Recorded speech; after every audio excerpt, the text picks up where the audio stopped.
Hi everyone, my name is Bonginkosi Tamela, a teacher by profession. I teach at Umlazi District. School is Idloko High School. I grew up in the Eastern Cape, a very rural Eastern Cape, of course.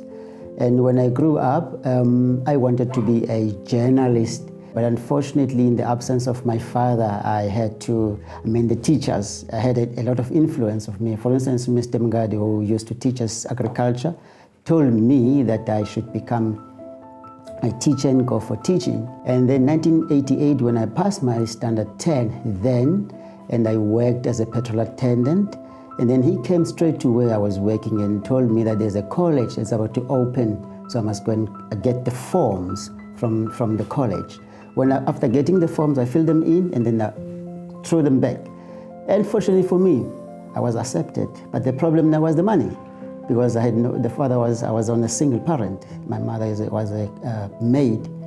And then, but fortunately we had a bursary from the Department of Education for the teachers. And that's how I made it through. So that is what I wanted to become. But unfortunately I had to change to become a teacher. And I majored in languages. So now I've been teaching languages for more than 25 years now. English and Afrikaans. But now what came as a challenge was the money. Money was not there for me to further my studies after the STD. And the kids were also here. They need to be taken further with their studies. What happened was my daughter, when she went to UKZN for the first time, first 2 weeks she came back and said, "Dad, is it possible for us as a family to apply for NSFAS?" And I said to her, "You know what? We are in the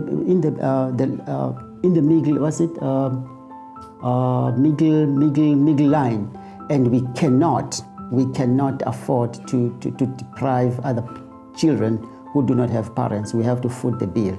And the bill then was about 45,000 a year. And I managed to pay the deposit, but now the monthly repayments, the teacher doesn't have money. I didn't have money. So on Facebook, I found a page on Fundi, and it was around about July, and the funds I had to pay money so that the child could sit for the examination. I called Fundi. There was a lady there, the Dlamini lady. I spoke to her and she said, "No, you can come in and let's talk." I went there, and then she said, "No, you must submit your stuff, your ID, your payslip, your proof of residence, banking details." I did all that because I was desperate. Within 3 days, she called me back and said, "Hey, brother, you got it. We are giving you the money, Fundi. So your child is safe." That's how it all started. But what is surprising was she did the first year, the second year. On the third year, the second boy had to go to DUT, and the teacher didn't have money. So I had to go to Fundi. I said, "Now I have 2 kids now."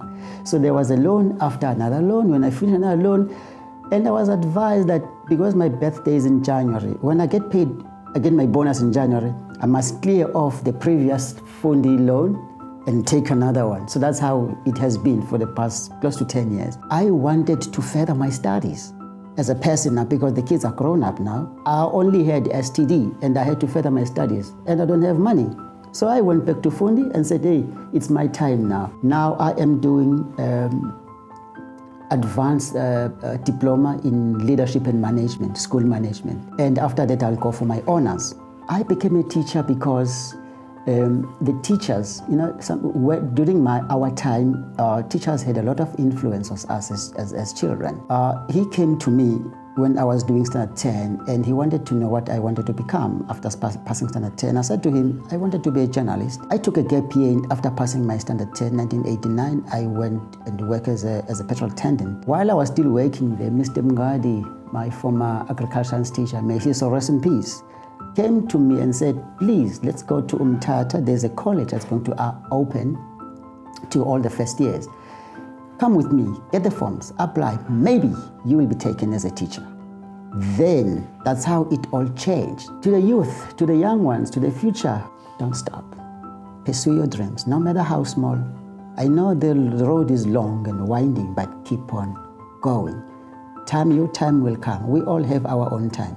I read a story by Julius Nyerere, the late Bard. The main message in that story was, you may plant a seed or 2 seeds today, but they will never germinate on the same day.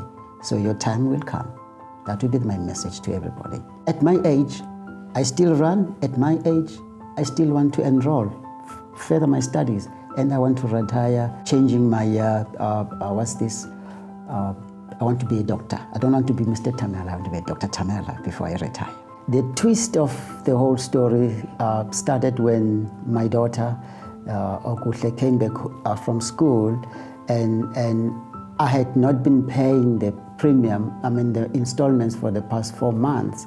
And she said, "Hey, Dad, I might not write my exam because the university wants the 4 months installment." So as a missing middle, so we had to find our way to fund our children's education. And then our daughter, Okuhle Tamela, is a testimony to this, because one time she came and said, "Dad, I think the best thing is to apply for NSFAS." And I said, "No, there's no other way. We have to find it." So where's Okuhle? I'm waiting for Okuhle to come through here. I think the most important thing to say is that for me, the story unfolded also during a very turbulent time. So it was during Fees Must Fall. And it was during a time where we were becoming more aware of how inaccessible education was for certain people or certain groups of people. And I didn't, I was lucky up until a certain point that I had parents that had provided a good school for me, a good schooling foundation. And I was at university at the time. But this was my final year, and we'd been through a very tough time as a family. So when I realized that I couldn't apply for NSFAS, I was very disheartened, because it really highlighted a treacherous situation for me, because I'd never been excluded at school. I've always loved school. And it was a very sobering reality about the plight, not just for me, but for people like me who were part of the missing middle. And so we explored our options, and luckily there was an advertisement. I remember seeing it near the finance office at UKZN for Fundi, and I took the pamphlet home, and I think at that moment I hoped and prayed for the best, and I gave it to my dad, and yeah, I think that was basically it. At the time I was studying law at UKZN, and I'm so grateful for Fundi, because I was able to complete my degree on time. And through that I was able to move through life and get to experience different industries, and then found my calling, which is to go back to teaching and be like my dad and my mom. So I'm currently studying towards an advanced diploma in technical and vocational teaching, and my absolute dream is to be able to teach people or children basic computer literacy, art, English, as well as technical subjects such as engineering, graphics, and design, because those are subjects that I enjoyed when I was in high school. And I think I've managed to marry all my interests into one sort of neat career path. So I'm very grateful for Fundi for opening that door for me, and making sure that I was able to progress in life, and that my life didn't stop back in 2015. So I'm really grateful for that. It's really tough. And I think as a student, you firstly need to identify where you fit in the grand scheme of things. Find out what your place is, and then make the steps and necessary steps, and take the research to find out what options are available to you. And grab them by both hands. I think that's some of the advice that I would have liked to have gotten when I was going through that particular period. And it's not easy. It's really tough, because everyone wants to be educated. There's an example I read earlier today about some guy who snuck into Pollsmoor prison. They're now calling it Pollsmoor University, because he went and got a trade qualification by sneaking into the prison and going for night classes. And it reminds me, I think, of one of the quotes that I actually had up for Fees Must Fall, which is if I want to be, is it better for me to go to jail, and if I want to be educated, is it better for me to become a criminal and go to jail and get educated instead?